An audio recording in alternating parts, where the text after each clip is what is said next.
Welcome to the Wade Borth Podcast, where fresh thinking meets financial freedom. Each week, we explore ideas that challenge old habits and light the way to a stronger financial future. Let's get started. Hello, welcome back to the Wade Borth Podcast. Today, we're going to touch on a subject. We've touched on this in the past with different guests. I don't know that we've been intentional about this conversation. We just had a deep dive where we had about 70 people on a call, clients, potential clients, just other people looking at this conversation. The feedback was so great that I wanted to kind of break this down in the podcast because I think there's some real power here. There's some really great nuggets in this conversation. And that's the idea of a lot of people have heard of you're doing infinite banking. What does that mean? And I think we just want to bring some clarity to what that conversation is. People got such clarity of why they own their policies. Why is it so valuable to have this asset, this very tough asset called whole life?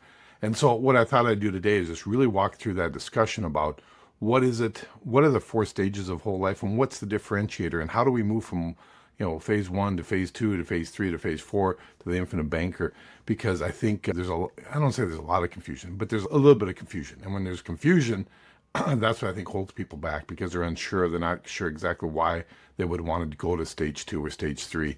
And if they're there, how do they properly really use their policy? So today, we're going to be talking about the 4 different stages, and we might break this into a couple of different podcasts. One might do a part 1, part 2. So stick with us today as we go through the conversation about how do we look at our policies and really where are we at from a standpoint of using our policies and what we're using them for. And again, this is more, it's a function of the size of what you're doing, but more importantly, it's the mental aspect behind it. How are we thinking about this? And I think once we have an understanding of how we think about our policies and how we're using them, that will give us some clarity to say, I know what I need to do next, or, I got to build a bigger system, or it brings some clarity as far as why am I doing this? And so today we're going to just really address that question. And, what we like to say is, first it's about, identifying what the problem is. And it's about bringing awareness. Identifying a problem is just about bringing awareness. And it's about bringing some education. It's like, then what do I do? What's some action items I can do to help me move forward to change my direction? We just say, book a call, reach out to me, and we can have a discussion about how does this fit in your life? How does this impact your life? How does this change what you're doing? And how does this change your family's life? So just feel free to give me a call, shoot me an email, reach out on my website. And then when you find that, you might want to say, I need to move to the next level. I need to step up where I'm doing, because maybe you've had a policy for years and you're like, why do I have this? Or, man, I feel like there should be more. And that's what we're going to discuss today. So without further ado, let's hop into the discussion. So for those that are listening, we do have a YouTube channel. I would ask that you go there because we're going to have some visuals that are going to be super helpful. So go over to our YouTube channel, take a look at it, but I'll do my best to describe where we're going with this for those that are driving and listening as well. So let me share kind of the screen where we're at and what we're going to be talking about, and let's get into it. So from the standpoint of, this is what we see is there's the 4 stages, right? You see the person that's a saver, and that's a stage 1. And by the way, as we get into it, I just want everybody to understand that there's no right or wrong. There's no good or bad. There's no, this person's less than this person because where they're at. It's serving a purpose. And if it's serving your purpose and it's serving what you wanted to do and what you needed to do, fabulous. That's just outstanding. But again, what we want to do is have people have some awareness like, I didn't know that I could use it this way. Or I didn't know that maybe I have the ability to step it up because I'm, some client discussions like, hey, I got a lot of money sitting around. What do I do with it? And so we get a lot of that. And it really depends on where you're at from your education and really how long you've implemented this or been involved in this conversation around it. So again, there's no right or wrong, good or bad with this. This just help us identify where we're at and then where do we want to go. So that's really what the discussion is. So if you can imagine, there's a matrix of 4 blocks, right? In the upper left-hand corner is this idea called a saver.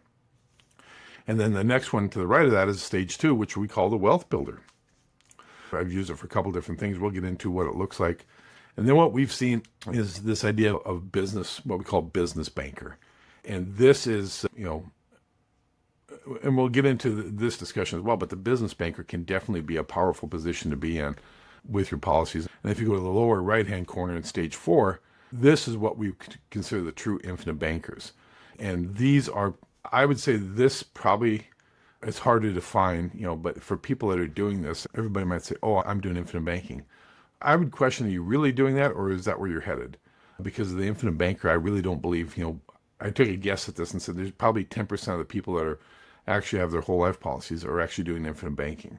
And so we'll break that down a little bit as we go along, but it definitely takes time, and it takes education and implementation to really move to each stage. So let's just take a look at these individually. So I'm going to go to stage one just to start with. I think this is a great place to start. The saver is just that. It's like a person, we talk about this in our Factum group. We talk about this idea of tough money. A lot of you might have been introduced to this idea of tough money. What is that? And that's just, how do we get to increase our savings rate? How do we recognize what our savings needs to be and what we want it to be? The tough money is just a roadmap to get people to start seeing and visualizing their personal finances at a closer level. David and I have had this discussion. It's like, you want to have a close personal relationship with your money. But what we've been kind of conditioned to think and what we've been taught was, hey, you ship your money off. It's like the idea of if you have kids and you send them to New York City and to go to a boarding school for 15, 20 years, and it comes back and it has New York City values, not the values that you have in your household. And so why would shipping our money off to somebody else that lives in New York be any different? And so this is the idea of like, how do we have a closer relationship with our money so we're the ones that are in control? It's not, relinquishing control to somebody else to manage. And then when things go bad, maybe, we can point the finger and say, oh, that's the bad person versus, leadership, which again is leadership in your family and in yourself, starts at home, starts with you. And so the idea of like, we want strong leadership in all 5 areas of life that we talk about. We want abundance, but it really starts with great leadership. So leadership of your finances really starts with you.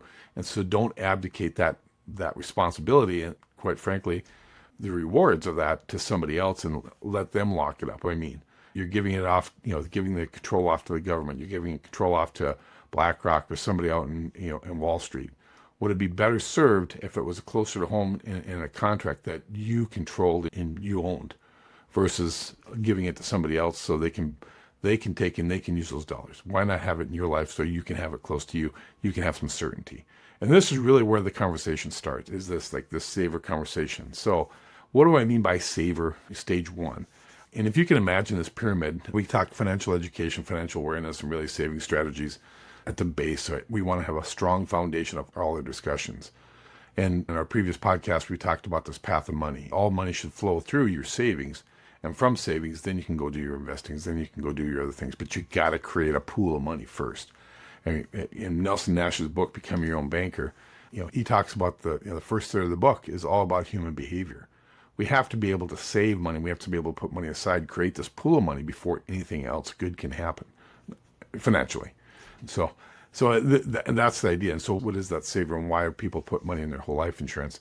And again, this is just the first stage of the mindset that comes in. The more you save, the more control you have in your life and the more control you have financially, and the less financial pressure you're going to have because you have money saved. And saving is different than investing, by the way. So just a clarification, we've talked about this. Savings is definitely something that you have control over, you can get access to. You don't have to get anybody else's permission to do it. Administratively, we might have to sign some forms, but the point is you don't have somebody giving you the thumbs up or the thumbs down to make that happen. So from that standpoint, as we're looking at this screen, and again, if you're driving and listening, just imagine this like the big saver sign. And it's like we have a little bit of control at the top of the pyramid. But really what we're trying to do is build this financial foundation on this pyramid. And so, what are some of those financial foundational pieces that we talk about, right? So there's the life insurance protection. This is key and this is huge when you start talking about foundational pieces to your financial world. Life insurance has really been misnomered.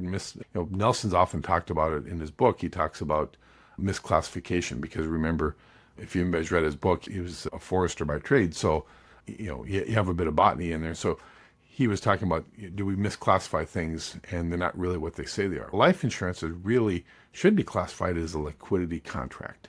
So it just means that, hey, at the time of death, at the time where there's probably the most stress in anybody's life, this is providing liquidity to help take care of needs, replace income, do a lot of different things that is absolutely needed at that most stressful time in your life. And this is one of the few, or if the only financial product that comes with its arms pushing dollars into your saving into your checking account.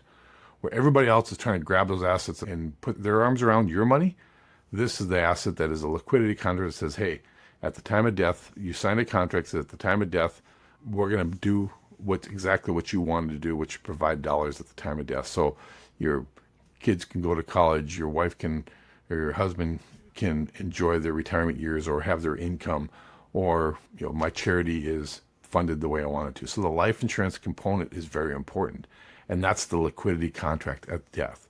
Now, what's beautiful about whole life and what's so strong for us in our conversations are we understand that life insurance is not just a liquidity at death, it's liquidity every day before that. Liquidity at the time of death is important, but also every day before that.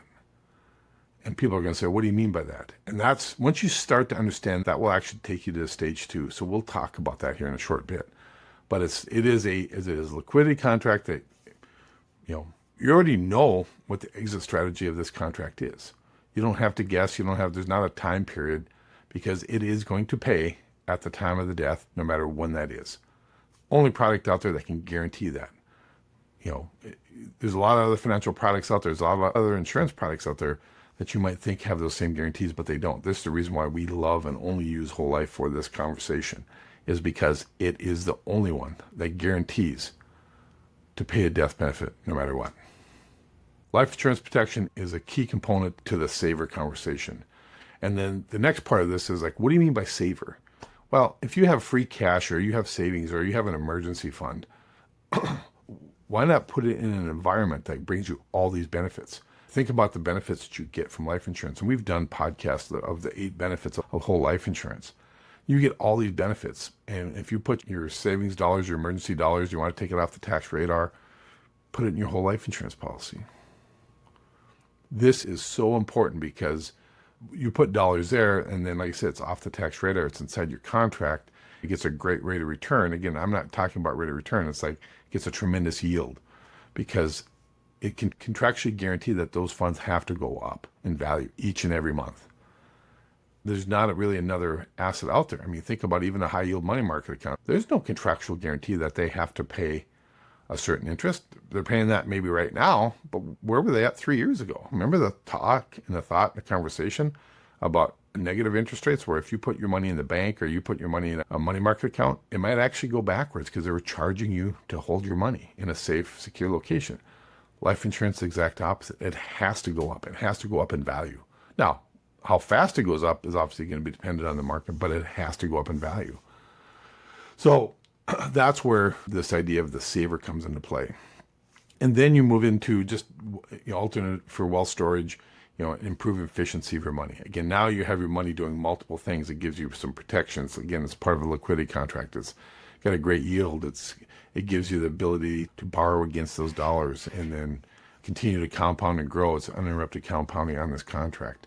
And so there's a lot of great things. And again, you can go back to the podcast where we talk about the 8 benefits of whole life, and you can see what I'm talking about. But the point is, this is the saver mindset. I need a better place to store money. And again, how much you save, we can definitely use the tough money curriculum to help you determine what is it I should be saving, right? What is that person? And the typical saver, the average is around 5%. 5% of your income is what the average American is saving. And if you're saving, then the question is, do you have a better environment? And if you had a better environment that got you a lot more benefits, would you want to save more? The reason why most people don't save more is because they don't see value in it. And they think they're going backwards by having cash. That old adage, cash is trash. Well, it is until the world falls apart and you're the only one standing with cash in your hand, and then you can buy the world, right? So just think about that. So again, the saver mindset is just that. It's like the strategy is, let me find a better environment. Let me save more, but let me find a better environment so I can feel good about saving dollars. And that's really just the saver mindset. And there's absolutely nothing wrong with this. I have clients that they've told me, like, I just love the fact that it's safe, it's secure, it's guaranteed, it's private, all the things that we talk about. And they don't need anything more from their money. They're very happy with the fact that it's there and they don't need to do anything more. It's doing exactly what they want. It's bringing clarity, it's bringing certainty, it's bringing safety to their financial life. And, I had one guy said, he says, I have a lot of other investments. I have a lot of other things going on in my life, businesses. He says, if the wheels fall off all those things, I know I can fall back to my whole life insurance policy. And here's a guy that's sitting on probably, 20% liquidity in his life, and all that's sitting in his policy. And so he knows that's his safety net. So again, it's doing exactly what he wants to do. And he has no desire to move on. But there are a lot of people who go, hey, I want to see what's on the next step. Let's talk about the wealth builder. So again, with the wealth builder, if you're driving, if you're listening to this, just imagine this is now that same financial pyramid we're talking about, where we address the foundation pieces. But we want a little bit more control. The amount of control is really determined by how much you're saving. The control gets to be a little bit bigger. I would say this is really meant for probably 75% of the population. The saver conversation is meant for 100% of the population. Everybody can be served by saving more and saving in a better environment. That conversation can be had. Now, not everybody's going to implement it. Not everybody's in a position to do anything about it, but it's still a conversation that can impact 100% of the Americans that are out there. The next one is, this wealth building idea is like, okay, we're going to be using it for different purposes. And we start to see premium not as an expense, but more as an opportunity. People that move into the wealth builder conversation start changing, have the mindset change of, I don't see premium as an expense. I see it as an opportunity to put my money somewhere to get these benefits. And now I'm going to start to put it to work.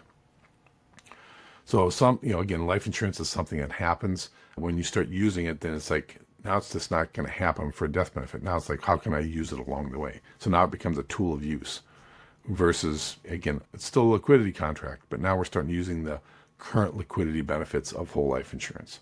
So again, we're in stage 2. So just imagine, hey, we stored money, we built up this pool of money, and now the natural question is, what's next? What do I do next? That's moving into the wealth builder conversation. So let's break that up. Again, you want more control, so you decided to go from 5% savings maybe to 10% of your income into savings, because the more you have in savings, the better, the less financial pressure you're going to have in your life, and the better position you are to take advantage of opportunities. It starts with redirecting your cash flow and saying, instead of 5%, maybe I'm going to start redirecting to 10 or maybe even 15% of my income that I want to start saving. Because again, the path of money, if you can imagine this path of money where there's a box where money comes into our lives and we spend it or we donate it, and then it goes into the savings category. We want to store it, and then we want to take advantage of opportunities.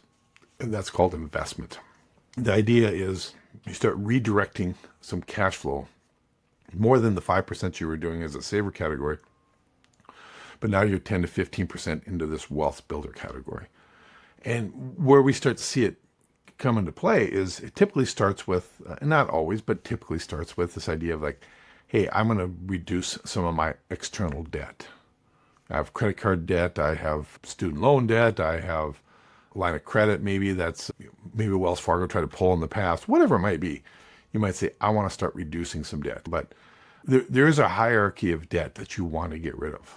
And most people want to start with the biggest debt that they have, which is typically their house. And like, in my world, I'm like, I don't know, that's where I would start. I would start with those that are impacting your cash flow negatively the most. That's typically your credit card debt, your high interest. So in those things that are a little bit more short term, where at least with your house debt, it's probably locked in. It's the long-term mortgage, hopefully. It's got a low interest rate because, again, you want the control of that. But let's not start there where, if we have to rank debt being good to bad, there's really bad debt and there's debt that's okay. I'm borrowing money to invest in my business at 4% or 5% so I can turn around and make 30%. That's not awful debt. Just be careful, like when we attack this, that we think about through the structure of how do we want to attack our debt and what is our strategy. And that's why on the screen, for those that are listening, we have what we call a debt strategy criteria. We start thinking about what is it we want to address first and why. Is it so we can increase our cash flow, and then if we increase our cash flow, then we're going to put more money back into our policies.